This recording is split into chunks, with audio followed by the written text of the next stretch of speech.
Bismillahirrahmanirrahim. Assalamualaikum warahmatullahi wabarakatuh. Fatihah ruhul sayyidina habibina syafi'ina rasulullah sayyidina Muhammad ibn Abdullah sallallahu alaihi wa ala alihi wa sahbihi wa izzati wa dhurriyyatina wa yawmil rijali wal jannah wa yanfa'una bi asrarihim wa anwarihim wa ilmihim wa fadil barakatihim fid dunya wa dunya wal akhirah wa ja'aluna min hisbihim yarzuquna mahabbatahum wa yatawaffana ala millatihim wa yahshuruna fi zumratihim bil'afiyatin wa salamatin semal pada sahabat kitab Sayyid Abu Abdullah Muhammad Yusuf Hasan Yusuf Sumaylah Hadratul Bahar Nabi Abdullah Muhsin Abbas Sumaylah nafa'ana Allah bihim wa ulumihim lahumul Fatihah. A'udzu billahi minasy syaithanir rajim. Bismillahirrahmanirrahim. Alhamdulillahi rabbil alamin arrahmanir rahim maliki yaumiddin.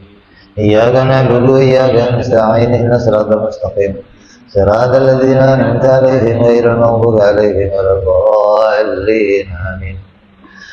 Bismillahirrahmanirrahim. Alhamdulillahirabbil alamin. Wassalatu wassalamu ala asyrafil anbiya'i wal mursalin. Sayyidina wa habibina wa syafi'ina wa maulana Muhammadin wa ala alihi wa sahbihi ajma'in. Amma ba'du. Qala musanniful kitab rahimahullah nafa'ana bihi wa bi ulumihi bidarain. Allahumma aftah qulubana futuhal arifin bi hikmatika wansur alaina bi rahmatika ya arhamar rahimin. Ila anqal. Yang lalu kita sudah membahas tentang sifat mustahil bagi Allah sampai pada ajz. Mustahilnya Allah bersifat ajzun. Terus lanjut wa ijadu syai' minal alam ma'a karohatihi li wujudihi ay adamu iradatihi lahu ta'ala au ma'adhuhuli au bil ghaflati au bita'lili au bit-tab'i. Mustahilnya yang berikutnya yaitu mustahil Allah bersifat karohah atau menciptakan alam dengan keadaan karohah, menciptakan alam dalam keadaan dirinya tidak menghendakinya.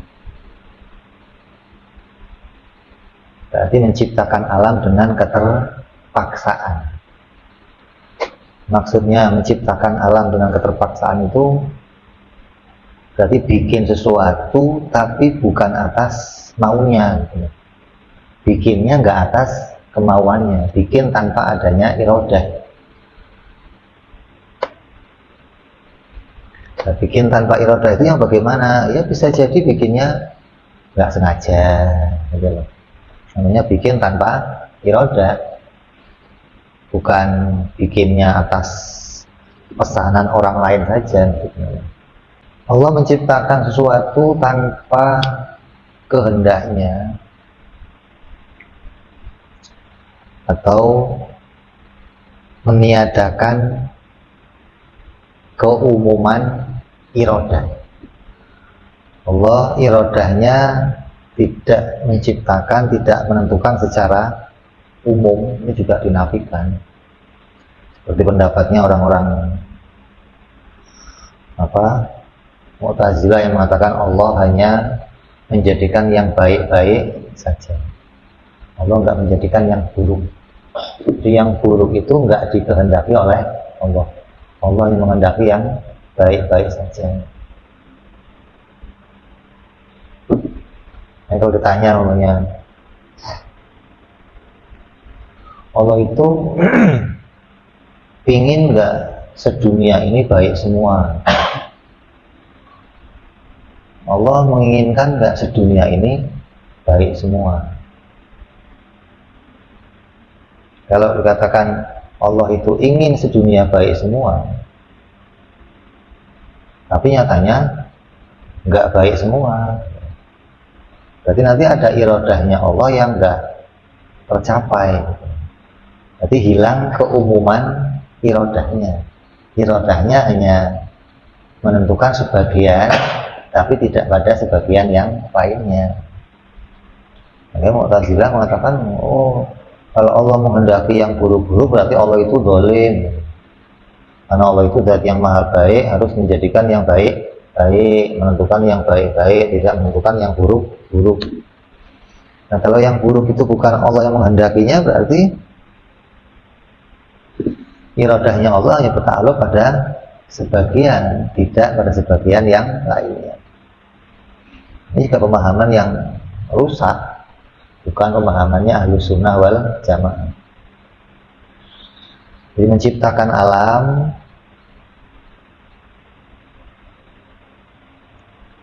ma'a karohatin, maka ma'a karohatin ditafsiri apa? Ditafsiri apa? Adamul iradah. Karohah ditafsiri dengan adamul iradah itu agar tidak dipahami bahwa karohahnya bimana karohah syariah. Karena ada karohah syar'i gitu, namanya makruh gitu.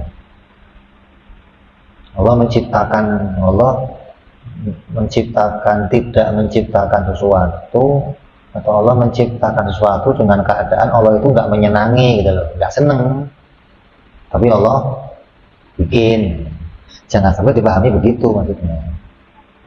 Kalau nggak ditafsiri dengan adamul iradah, nanti bisa jadi pemahamannya Allah bikin tapi Allah nggak seneng gitu loh. Itu berarti iradahnya iradah apa karoha yang maknanya syar'i, yang artinya makruh. Padahal yang dimaksud bukan maknanya makruh karoha yang disebut makruh dalam syar'i, maka ditafsiri karoha adamul iradah, menciptakan sesuatu dengan ketidakadaannya iradah bagi Allah Subhanahu wa ta'ala.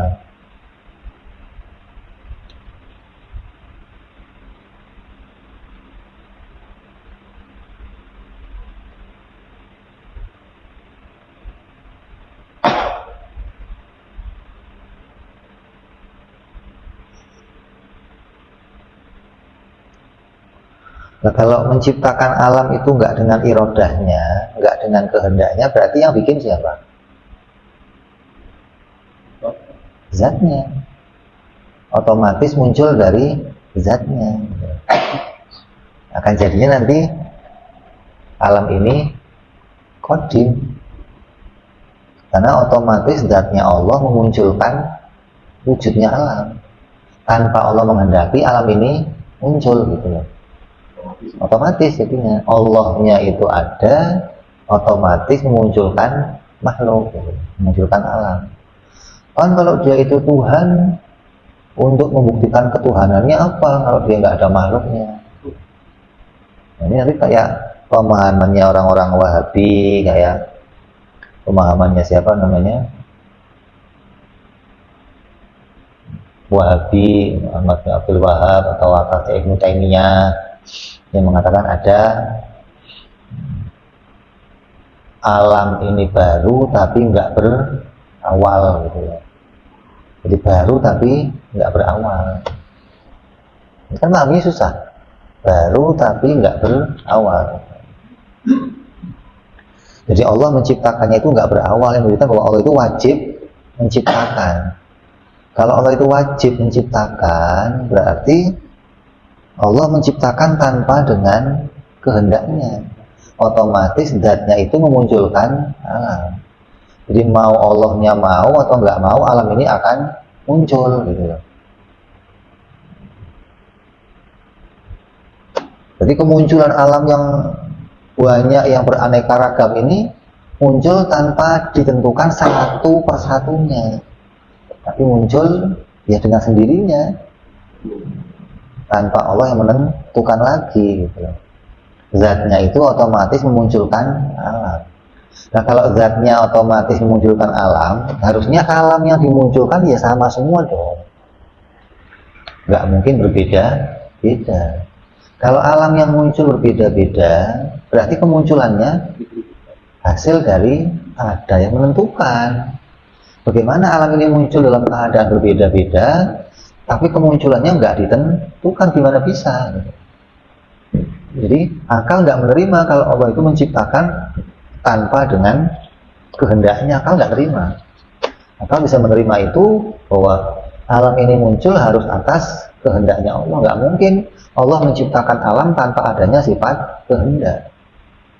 Dan kehendaknya Allah harus umum.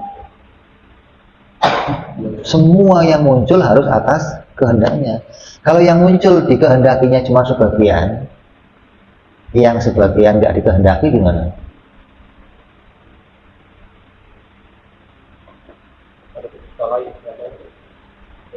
Hah? Kayak kemarin. Jadinya pada dirinya Allah kumpul dua sifat yang berlawanan, kehendak dan karohah.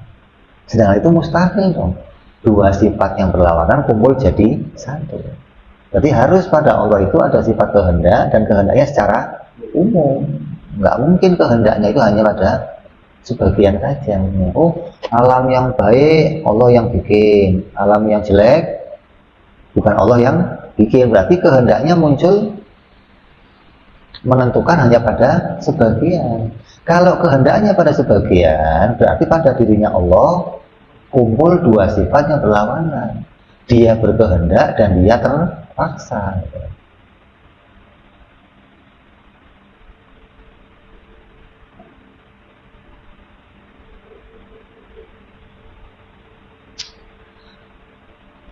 Allah tahu nih.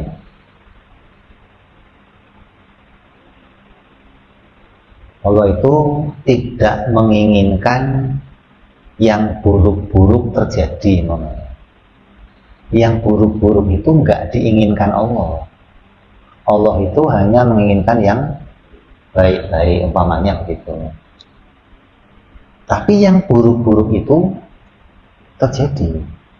Nah, pertanyaannya begini, Allah tahu nggak yang buruk-buruk itu akan terjadi? Tahu nggak? Oh, Allah tahu. Kalau dia menghilangkan pengetahuan Allah, mengatakan Allah nggak tahu, kafir. Mengatakan pada dirinya Allah ada ilmu dan ada wujud. Berarti Allah harus tahu semuanya nih. Allah tahu bahwa yang baik-baik akan terjadi, yang nggak baik juga akan terjadi. Tapi yang Allah kehendaki hanya yang baik-baik saja. Nah, kalau yang Allah kehendaki hanya yang baik-baik, tapi yang buruk Allah tidak menginginkannya, nggak Allah kehendaki, tapi Allah tahu akan terjadi, berarti Allah apa? Lemah. Tuhan apa Tuhan itu begitu? Hah? Ada sesuatu di kerajaannya, layak bisa kelepasan maksudnya, bisa kecolongan maksudnya loh. Ada sesuatu di kerajaannya yang dia nggak menginginkan itu terjadi, tapi bisa terjadi. Bersamaan itu dia mampu untuk menghilangkannya. Kan aneh kan? Allah mampu nih menghilangkan yang buruk-buruk, mampu. Karena Allah hanya ingin yang baik-baik. Tapi Allah membiarkan yang buruk-buruk muncul. Nah itu Tuhan apa Tuhan gitu loh. Kalau dia penguasa mutlak, dihilangkan dong. Yang dia nggak inginkan, ya jangan terjadi.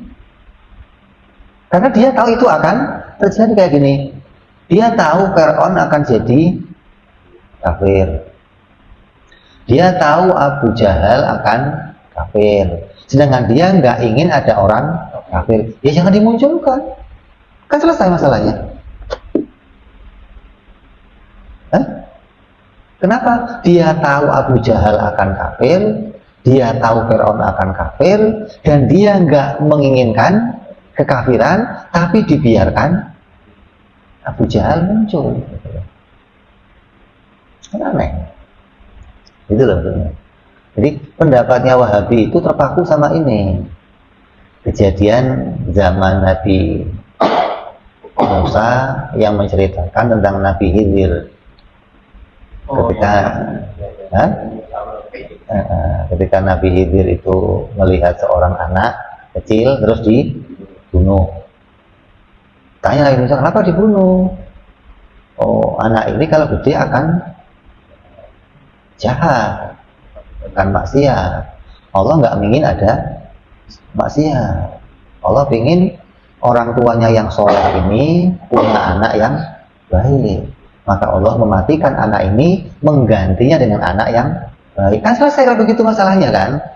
Berarti keburukan nggak akan muncul. Karena waktu kecil Allah tahu nih orang gedenya akan maksiat. Kecilnya selesai kan?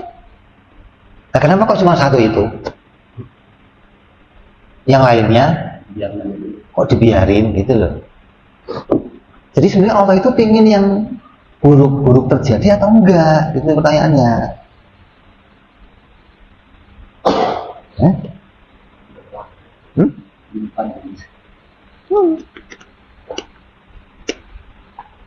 Jadi sebagai penguasa mutlak, penguasa yang absolut, penguasa yang nggak terbatas, dengan tindakan begitu aneh jadinya, gitu loh. Kalau memang dia tidak menginginkan yang buruk terjadi, gitu loh. Jadi mestinya Allah itu tidak menginginkan semuanya baik. Beda dengan pendapatnya orang-orang Wahabi, Mu'tazilah yang mengatakan kehendak dan kalam itu satu perkara. Kehendaknya Allah dan kalamnya Allah itu satu perkara. Kalau Allah menghendaki, berarti Allah memerintahkan. Kalau Allah melarang, berarti Allah tidak menghendaki, gitu. Ya enggak?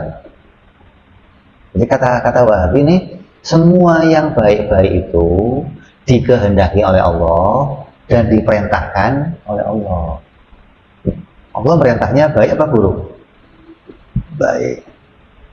Berarti yang baik semua diperintah Allah dan dikehendaki oleh Allah. Nah, yang buruk diperintah apa dilarang? Hah? Yang buruk dilarang.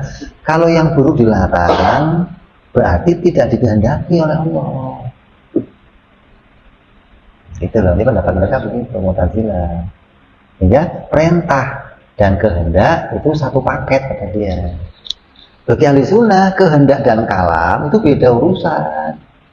Kehendak punya kerja sendiri, kalam punya kerja sendiri, nggak satu paket, enggak, gitu loh. Nah, nanti ada yang namanya ridho, gitu loh. Ada yang namanya nggak diridhoi. Ada kalanya sesuatu itu dikehendaki tapi nggak diperintah. Ada kalanya tidak dikehendaki, ada kalanya tidak diperintah tapi dikehendaki, gitu loh. Karena perintah dan irodah itu beda kerja, beda urusan.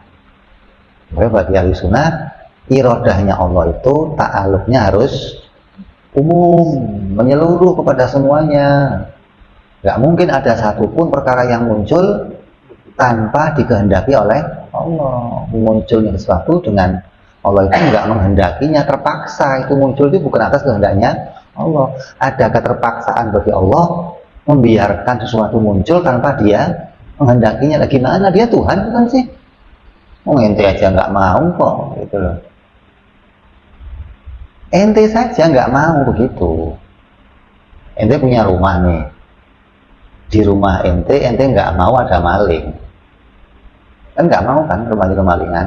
Nah, ada orang yang berpotensi maling di rumah ente biarin, kan aneh ente. Ente ini nggak mau di rumah ente kemalingan, tapi ada orang yang berpotensi maling, ente biarin, aneh gitu namanya. Terus ente itu penguasa rumah itu bukan sih gitu loh. Kalau ente penguasa rumah itu ente akan menghilangkan dong agar rumah kamu sesuai dengan apa yang kamu mau gitu. Ini Allah penguasa alam. Ada sesuatu yang berpotensi bikin kerusakan di alamnya, dia nggak ingin tapi dibiarkan. Kata Allah, biarinlah, ntar tunggu aja di akhirat gua mau hukum. Lah kok begitu? Dendam amat kayaknya Tuhan. Hah? Tuhan kok dendam begitu? Tunggu aja tanggal mainnya, gua biarin dah lu biar maksiat dulu lah, ntar lu kalau udah dunia ini habis, gua habisin lu. Tuhan kok begitu? Itu Tuhan apa Tuhan sebenarnya gitu loh. Ini pemahaman aneh kalau punya pemahaman begitu. Gitu kan. Jadi kita ahli sunnah menolak adanya Allah itu menciptakan alam dengan karohan atau dengan tidak adanya keumuman irodahnya. Harus irodahnya Allah itu umum kepada segalanya. Mau itu perkara yang baik, mau perkara yang buruk, mau iman, mau kafir, mau maksiat, mau taat, semuanya dikehendaki dia gitu kan. Tanpa ada satupun yang lepas dari kehendaknya, nggak ada. Ini irodahnya bertakluk secara umum gitu. Kan al-qudratu wal iradatu muta'alliqani bi jami'il mungkin semuanya menyeluruh, nggak ada iradah yang terbatas pada sebagian, tidak pada sebagian lagi gitu. Jadi ahli sunnah menolak Allah itu menciptakan alam dengan tidak adanya iradah.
Terus ayat adamu iradati ta'ala au ma'adzuhuli awil ghaflati, atau Allah itu menciptakan alam dalam keadaan zuhul atau ghaflah.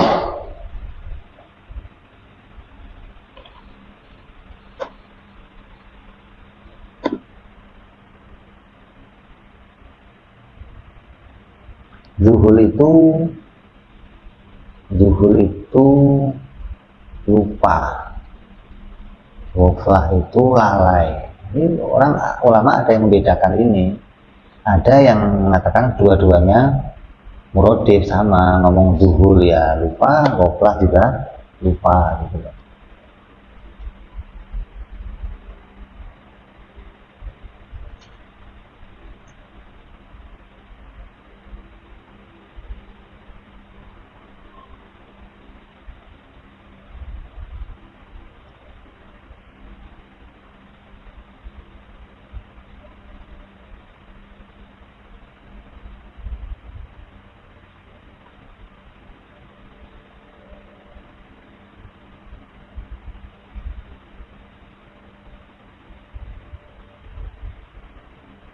Ada yang mengatakan al-ghaflatu a'ammu minal zuhul.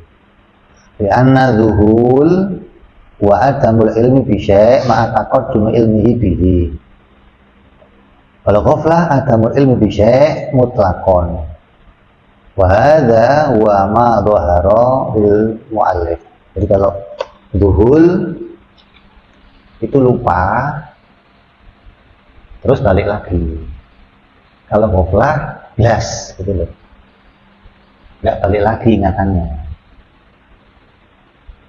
Jadi umum dan khusus. Kalau zuhul itu lupa terus ingat. Kalau ghaflah lupa terus nggak ingat lagi. Lah, keduanya ini jadi penghalangnya iradah. jadi penghalang irodah dari mana?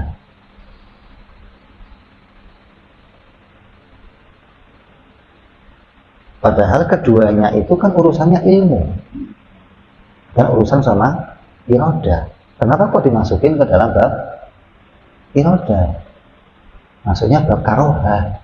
Allah menciptakan sesuatu dalam keadaan lupa atau dalam keadaan lalai. Kan harusnya kalau mau membahasnya karohah, ya itu nggak usah dimasukin dong. Nanti masuknya bab ilmu, karena lupa itu dan lalai itu jadi maneknya ilmu gitu ya.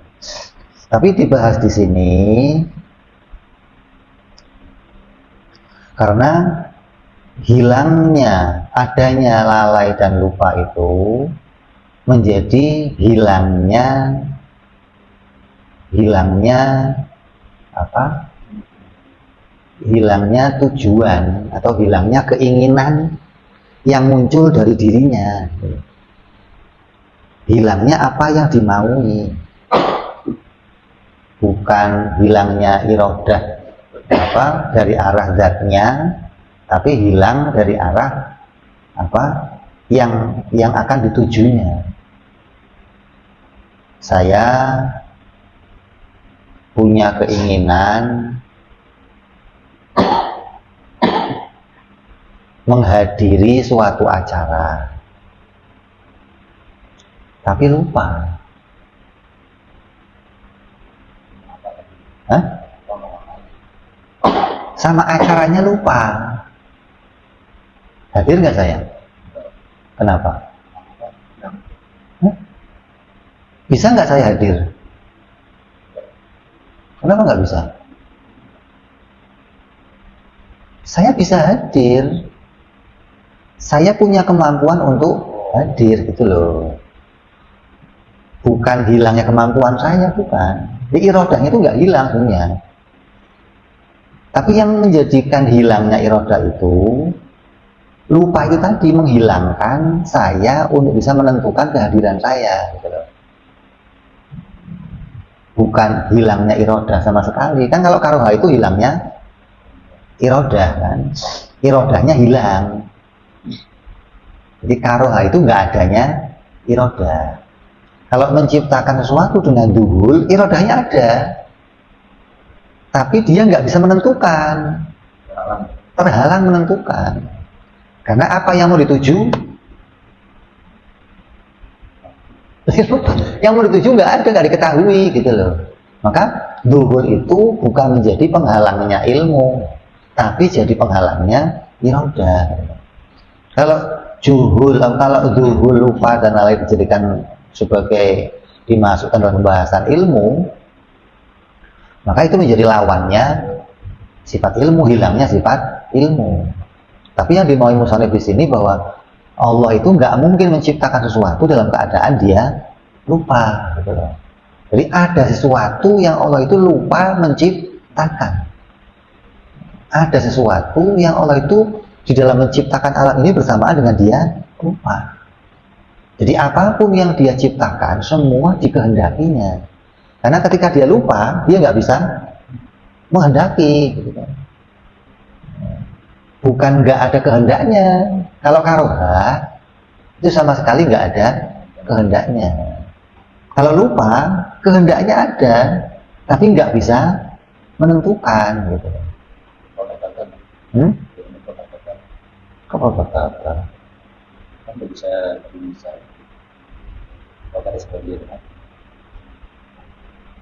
ada sesuatu yang terlewat. Ya bukan gagal benar.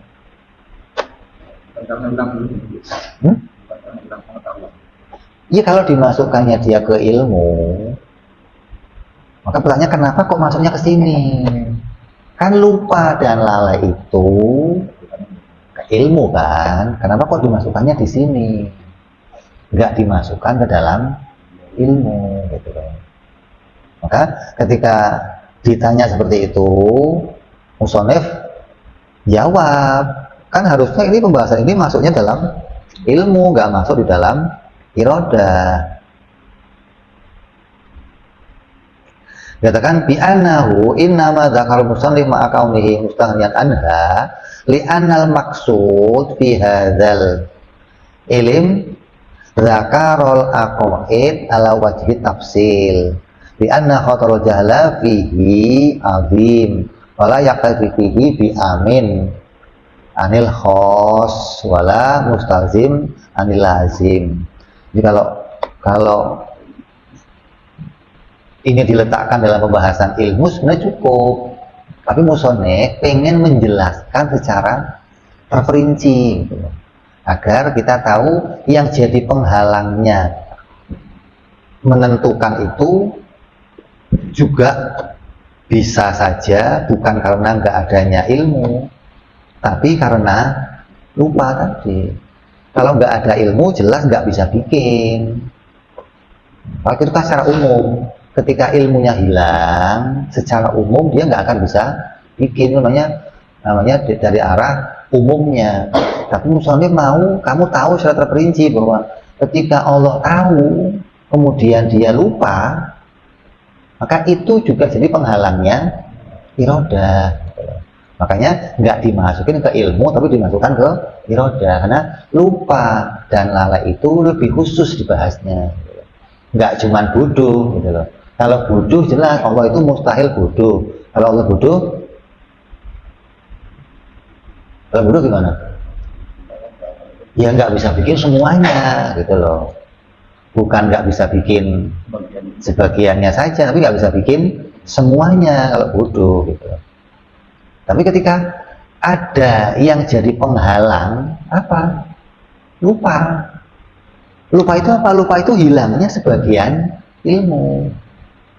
Bukan hilang semua ilmu. Bedanya apa lupa sama gila? Ya, lupa tidak semuanya gitu. Kalau lupa sebagiannya, berarti ketika dia lupa, berarti sebagian akan dikerjakan, sebagian nggak akan. Berarti irodahnya hilang secara umum, keumuman irodahnya hilang gitu loh. Ada perkara yang dia akan munculkan tapi nggak jadi dimunculkan karena kelupaan. Ini juga menjadi sesuatu yang harus kamu yakini, itu hal yang tidak mungkin terjadi. Ada sesuatu yang Allah itu lupa bikin. Di Allah menciptakan alam, tapi ada yang Allah lupa. Kayak mau bikin ente punya anak 2, bikinnya cuma 1. Mau bikin hujan tapi nggak jadi hujan. Ini Allah lupa kali ini. Ini sering sekali jadi keyakinannya orang-orang awam. Ketika ente berdoa, ente doanya ngingetin Tuhan lagi. Tuhan lupa apa gimana sih? Kok yang saya minta ini nggak dibikin-bikin?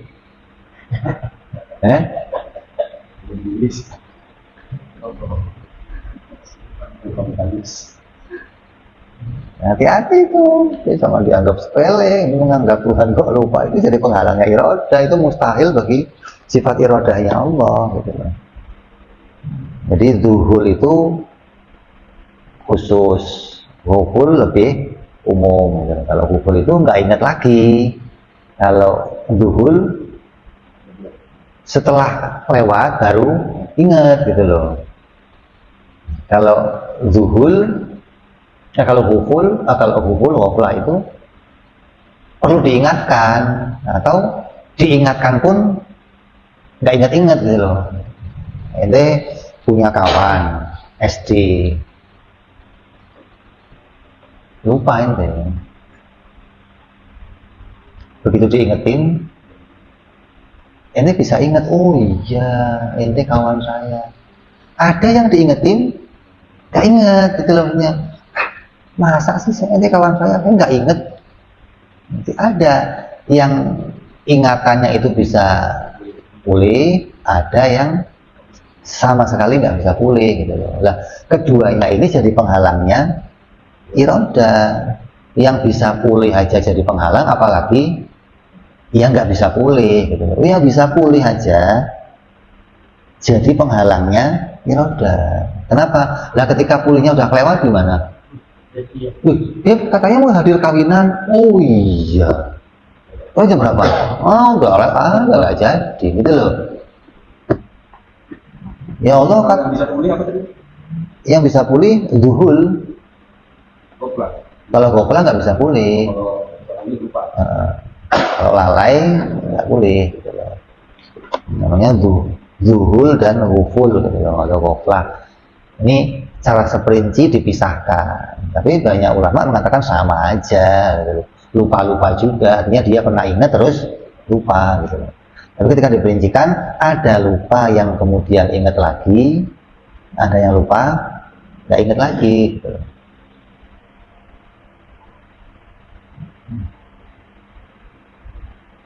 Kayak ente pernah disumpah di alam arwah, ingat nggak? Hah? Apa? Pernah ingat? Ingat nggak ente? Terus diingetin sama Nabi, ingat nggak ente? Kok masih nggak ingat juga? Nah, berarti kan Nabi udah ngingetin ente itu dulu pernah disumpah di alam arwah, ingat nggak? Nggak ingat juga. Padahal ente diingetin, masih nggak ingat juga gitu loh. Dan kejadiannya ada, saksinya banyak, kamu disumpah di alam arwah gitu loh. Kalau yang diingetin, oh iya, bisa kembali ingetannya. Kalau yang nggak kembali, namanya gopla. Apa?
Jadi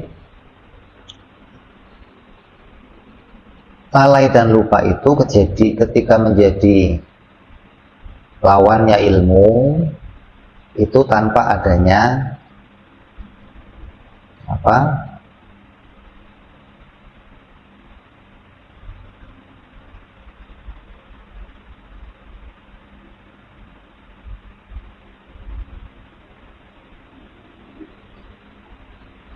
Wasitoh. Ilmu ketika dia itu lupa dan lalai berarti hilangnya ilmu, berarti jadi lawannya ilmu tanpa adanya wasitoh gitu. Nah kalau lupa dan lalai jadi penghalangnya irodah dengan adanya wasitoh gitu. Jadi karena adanya apa? Karena adanya bodoh, karena adanya lupa dan lalai, maka jadi terhalangnya bisa menentukan sesuatu. Padahal irodahnya ada. Gitu. Ini yang mau dimaksud itu. Biar kamu jelas bahwa kan nggak mungkin ada orang, dia ngerjain sesuatu, tapi dia lupa, kan nggak mungkin. Ada orang bisa ngerjain sesuatu tapi dalam keadaan lupa, gimana? Gitu. Orang yang ngerjain dalam keadaan lupa, ya dia nggak bisa diletakkan hukum itu kerjaannya. Bagaimana mungkin itu kerjaannya, wong? Dia tanpa adanya ilmu. Oh, jangankan kok itu, ente yang namanya binatang saja, laba-laba itu bisa bikin rumah, tapi nggak disebut laba-laba pinter, karena ilmu itu bukan hasil Ada orang bunuh orang dalam keadaan tertidur, mau dihukumi apa?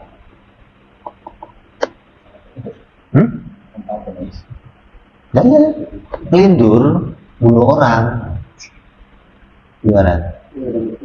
Jadi kan gimana gitu loh. Jadi ketika mau diletakkan sesuatu, orang itu mengerjakan harus atas kehendaknya. Kalau Allah kok lupa dalam menentukan sesuatu, maka ya nggak bisa nisbat kepada Allah.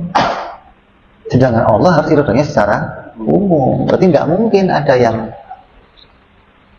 terlupakan dari apa yang akan diciptakan oleh Allah. Karena iradahnya Allah itu harus iradah yang ta'aluknya secara umuman. Kalau dia mundur waktunya gitu.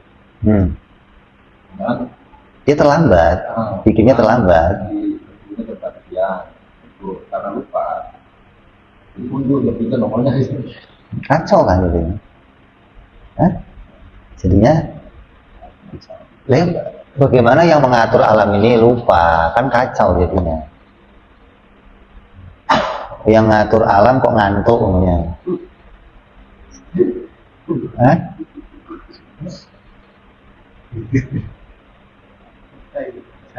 Lah ya dong, kan kacau semuanya gitu loh. Maka lupa dan lalai ini bisa mengacaukan semua ciptaan Allah gitu loh. Walaupun itu jadi kalau disandarkan pada ilmu itu langsung menghalangi ilmu, tapi ketika jadi dihadapkan dengan iradah, dia ada wasitohnya. Wasitohnya apa? Dia akan jadi menghalanginya atau merusak semua apa yang sudah ditata oleh Allah. Kalau Allah sampai menciptakan alam dalam keadaan lupa atau lalai, lupa munculin matahari, lupa bikin hujan, lupa, maka menunjukkan bahwa iradahnya Allah mustahil memunculkan sesuatu dalam keadaan lalai dan lupa. Terus au bita'lili au bitob'i, maka mustahil pula Allah menciptakan alam dengan keadaan perbuatannya Allah itu perbuatan elat. Elat itu berarti perbuatan itu muncul dari zatnya.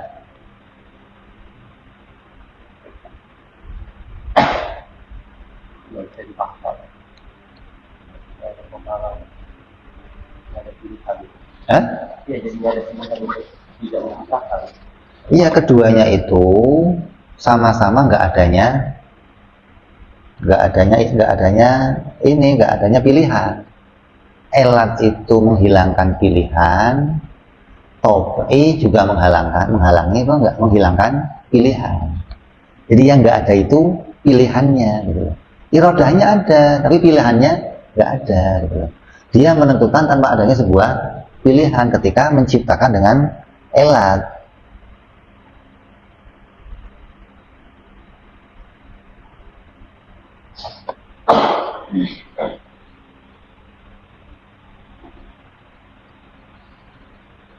Apa tarifnya perbuatan dengan elat?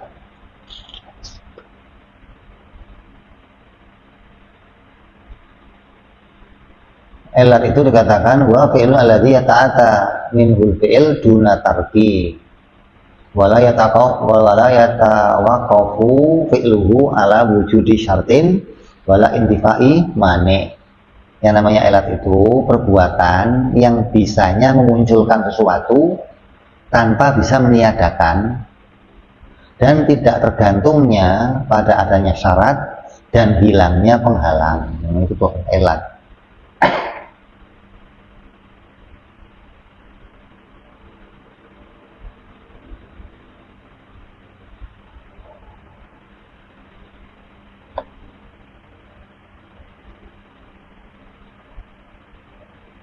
Terus kalau toba, fi'il yang dengan fi'il itu mendatangkan sesuatu tapi tidak bisa menghilangkan, tapi fi'il itu tergantung pada adanya syarat dan hilangnya mane, namanya toba. Jadi perbuatan itu mendatangkan sesuatu tapi nggak bisa menghilangkan, dan fi'il itu mengharuskan adanya syarat dan harus hilangnya si manek, itu namanya tobat. Kalau fi'il ikhtiar itu fi'il yang dengannya mendatangkan sesuatu dan bisa pula meniadakan sesuatu, itu fi'il ikhtiar namanya. Selainnya itu bukan fi'il ikhtiar, karena hanya bisanya memunculkan tanpa bisa meniadakan. Nah, kalau Allah itu fi'ilnya elat, yang terjadi apa?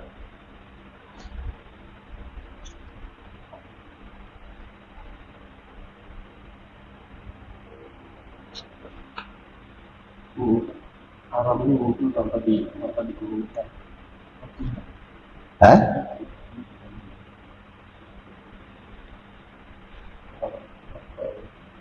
Kita ini sesuatu tanpa bisa dikatakan.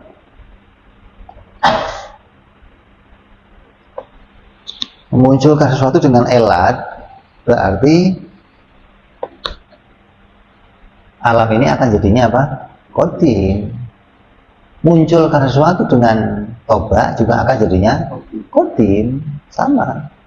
Elat itu menyebabkan alam ini qadim, toba juga menyebabkan alam ini qadim kalau Allah menciptakan dengan fi'ilnya itu fi'il elat atau fi'il toba gitu.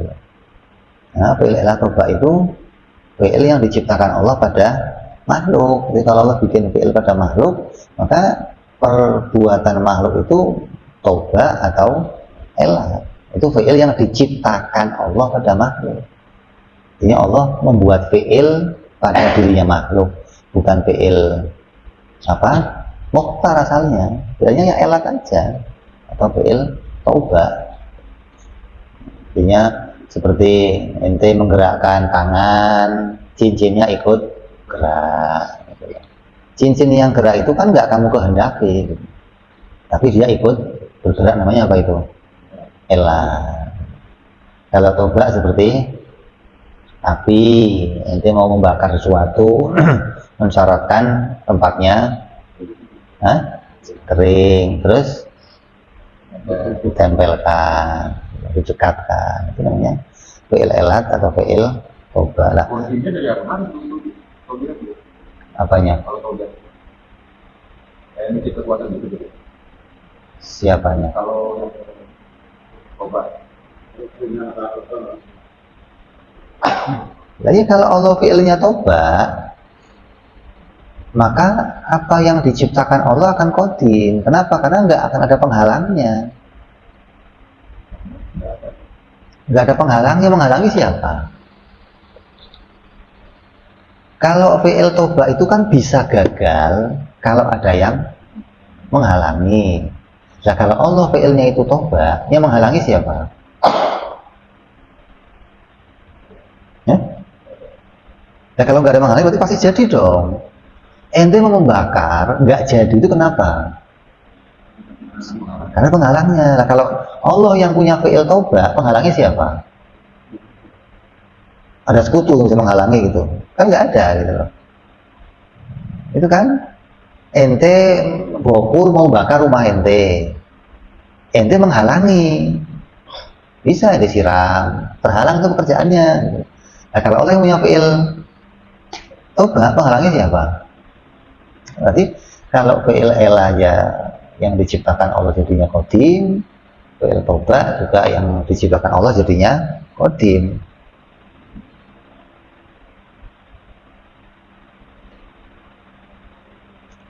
Seperti perkataannya orang-orang yang dijelekkan oleh Allah, fi harakatil usbu ma'a harakatil khotam, fa idal ula illatun indahum litani.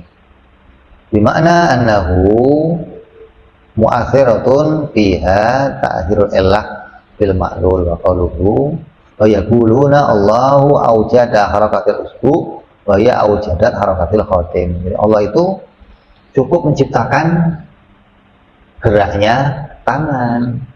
Allah nggak perlu menciptakan geraknya cincin, karena geraknya cincin sudah otomatis akan ikut bergerak dengan geraknya tangan. Jadi Allah nggak perlu lagi bikin geraknya si cincin. Jadi ada sesuatu yang muncul tapi nggak dikehendaki oleh Allah.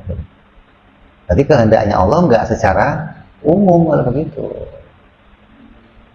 Itu namanya perbuatan yang muncul karena adanya elat. Gitu. Jadi Allah memunculkan matahari, nanti matahari memunculkan panas. Allah memunculkan api, nanti api memunculkan terbakar. Gitu. Allah munculin nasi, dia nasi bikin kenyang. Kalau Allah fi'ilnya begitu berarti ada sesuatu yang muncul tanpa diirodah lagi oleh Allah. Berarti irodahnya Allah enggak secara umum maksudnya. Allah menciptakan dalam keadaan sebagian yang dikehendaki dan sebagian enggak dikehendaki. Itu otomatis semua. Iya dong, yang lainnya sebagiannya jadi otomatis karena elatnya gitu loh.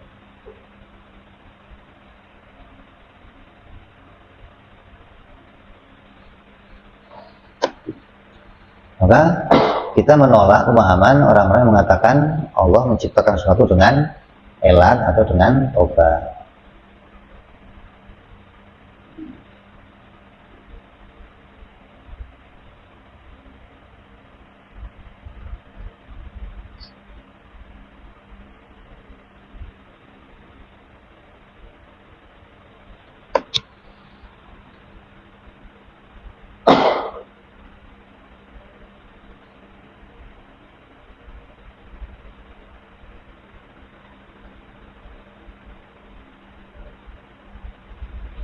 Jadi kalau alamnya sudah muncul secara otomatis, perlu dikehendaki lagi nggak? Kenapa? Namanya hasil. Kalau Allah fi'ilnya elat, berarti nggak perlu menghendaki lagi. Kenapa? Karena dia sudah muncul secara otomatis. Maka ini keyakinan orang yang meyakini itu jangan siapa? Orang mulahadah, siapa orang filsafat. Ini diantaranya memahami seperti itu. Alam ini qadim. Hingga mereka menafikan sifat-sifatnya Allah yang wajib. Allah itu nggak perlu kudrat, nggak perlu iroda, nggak perlu lagi. Kenapa? Ya untuk apa? Wong zatnya sudah bisa memunculkan secara otomatis. Ngapain lagi kudrat? Ngapain iroda? Gitu ya. Maka dikatakan sebagian ulama mengatakan mereka yang meyakini begitu kafir. Gitu. Jadi dari pemahaman ini nanti kita akan membagi perbuatan itu adanya 3 macam, ada fi'lul ikhtiar, ada fi'lul elah, ada fi'lul tabi'i. Maka perbuatannya Allah adalah perbuatan yang ikhtiar. Maknanya apa? Semua yang muncul sesuatu yang murni itu diciptakan oleh Allah Subhanahu wa taala.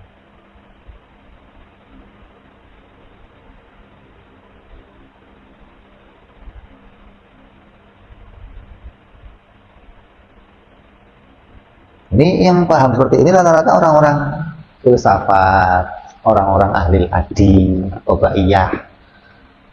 Obaiyah itu orang yang menyebabkan, oh ini terjadi karena sebab ini, karena sebab ini, sebab ini. Jadi, hukum adi itu dipastikan secara akal, itu namanya orang obaiyah namanya. Obaiyah. Kalau qadariyah kan hanya perbuatannya, perbuatan dirinya. Kalau tobaya itu semua yang muncul ini karena dia punya toba, jadi punya kekuatan untuk memunculkan sesuatu, tapi bisa dihalangi gitu loh.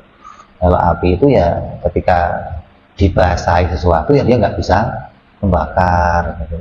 Ini orang-orang tobaiyah cuma begitu sebutnya.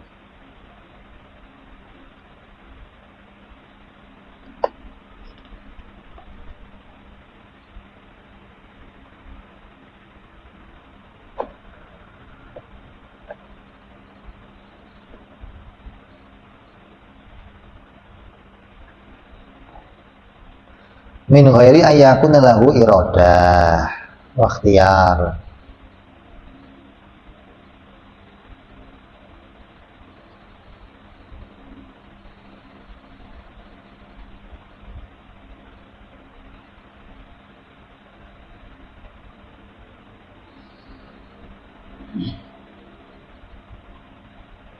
Jadi orang Toba'in itu yang mengakui bahwa memang api itu bisa memanaskan dari dirinya sendiri.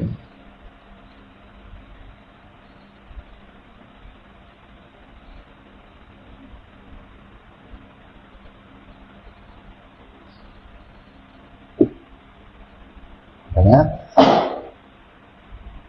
kita menolak memasukkan fi'il toba dan elah ke sini dari arah karena fi'il ini semua menghilangkan iroda. Nah, kita mewajibkan Allah bersifat iroda secara umum.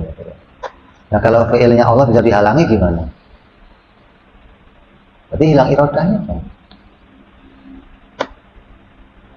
Oh, Allah itu bisanya menciptakan, nggak bisa meniadakan, itu gimana?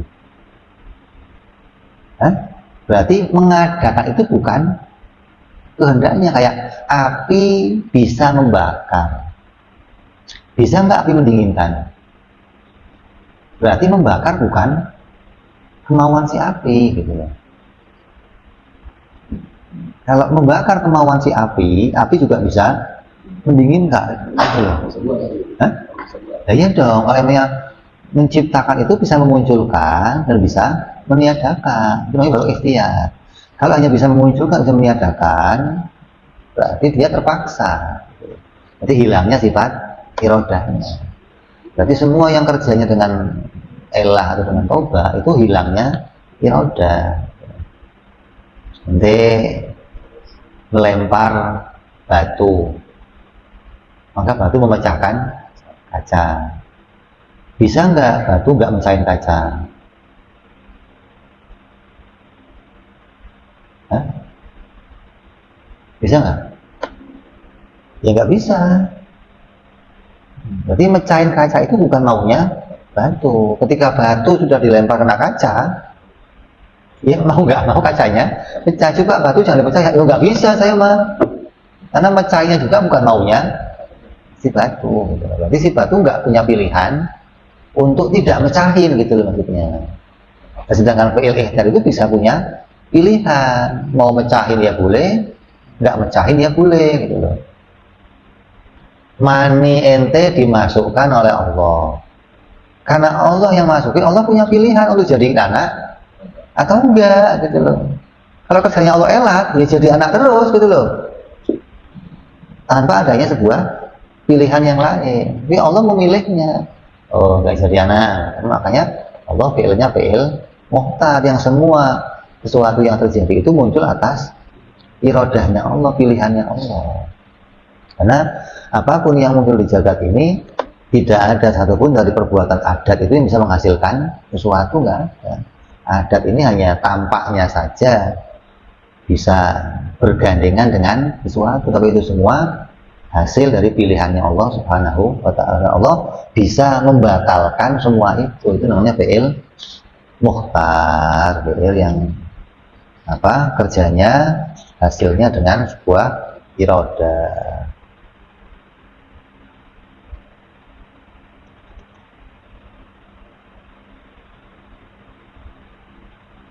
Jadi 3 perkara tadi ada fi'il elat, fi'il tauba, fi'il mukhtar. Kata orang filsafat itu semuanya ada. Bagi kita yang ada cuman satu, fi'il ikhtiar saja. Fi'il elat itu aslinya nggak ada, tauba nggak ada, itu hanya perkara yang diciptakan oleh Allah. Jadi bukan perkara yang, kan tadi fi'il itu apa? Memunculkan adanya, tidak memunculkan tiadanya. Lah, yang kalau fi'il elat itu ada, berarti ada yang bikin selain Allah. Gitu. Kalau fi'il toba itu ada, berarti ada yang bikin selain Allah. Gitu. Jadi yang ada itu hanya fi'il muhtar, fi'ilnya Allah doang satu. Gitu. Adapun nama elat, nama toba itu hanya dinamakan saja pada perbuatan yang nampak. Asalnya dia nggak bisa munculin sesuatu. Kenapa nggak bisa munculin? Karena kalau mau munculin harus irodah, sedangkan dia nggak ada irodah, gimana bisa munculin gitu. Nanti ditambah lagi ilmu, kurang nggak ada lagi ilmu. Bagaimana kamu yang muncul, kamu nggak punya ilmu, irodah aja nggak punya, apalagi ilmu.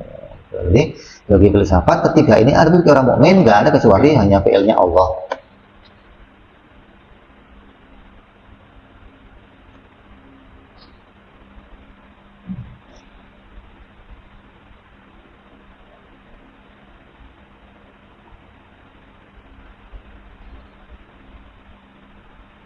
Jadi adanya ta'lil itu hanya mengatakan ibarah saja dari ahli sunnah antara hubungan sesuatu dengan sesuatu yang lazim gitu loh. Kelaziman sesuatu dengan sesuatu dikatakan elat gitu loh. Kayak geraknya tangan dengan geraknya cincin, kita mengatakan elat, itu ibarah saja. Aslinya kedua-duanya diciptakan oleh Allah. Allah melazimkan keduanya. Melazimkan itu dua-duanya dibikin oleh Allah. Bukan Allah bikin yang satu, yang satunya ikut.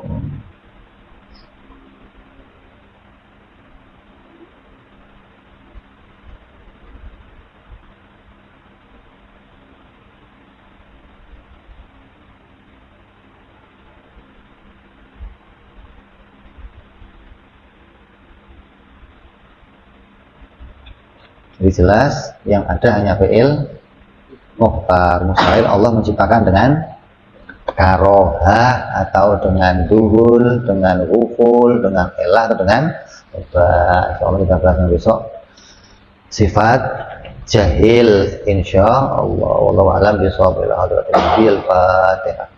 A'udzu billahi minasyaitonir rajim. Bismillahirrahmanirrahim. Alhamdulillahirabbil alamin arrahmanir rahim maliki yaumiddin. Iyyaka na'budu wa iyyaka nasta'in ihdinas siratal mustaqim. صراط الذين أنعمت عليهم غير المغضوب عليهم ولا الضالين آمين يا ربنا اعترفنا بأننا اقترفنا وأننا أسرفنا على لظى إشرافنا فاتب علينا توبة تغسل كل عوبة واستر لنا عوراتي من رأتي واغفر لي والدينا ربي ومولودينا والآل والإخوان وسائر الهلان وكل ذي محبة أو جرة أو صحبة المسلمين أجمع أمين ربي اسمع فضلا لا باكتساب منا بالمصطفى رسولي في كل سولي صلى وسلم ربي عند الحب وآله وصحبه عدد قاسي صحبي الحمد لله في البدء والتنهي سبحان ربك رب العزة عما يصفون Salamun al-mursalin walhamdulillahi rabbil alamin. Assalamualaikum warahmatullahi wabarakatuh.